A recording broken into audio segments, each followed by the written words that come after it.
Welcome to Jove. Let's take a look at how you can upload a SCORM file to Blackboard Ultra.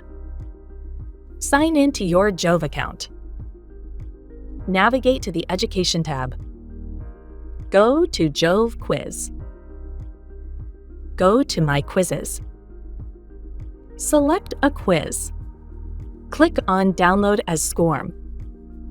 Log into Blackboard. Click on Courses from the navigation menu on the left. Select your Blackboard Ultra course.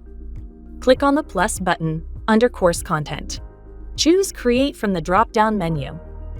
Click on SCORM Package.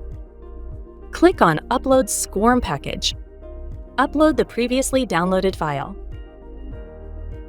Give your SCORM file a title and modify other settings as per your requirement.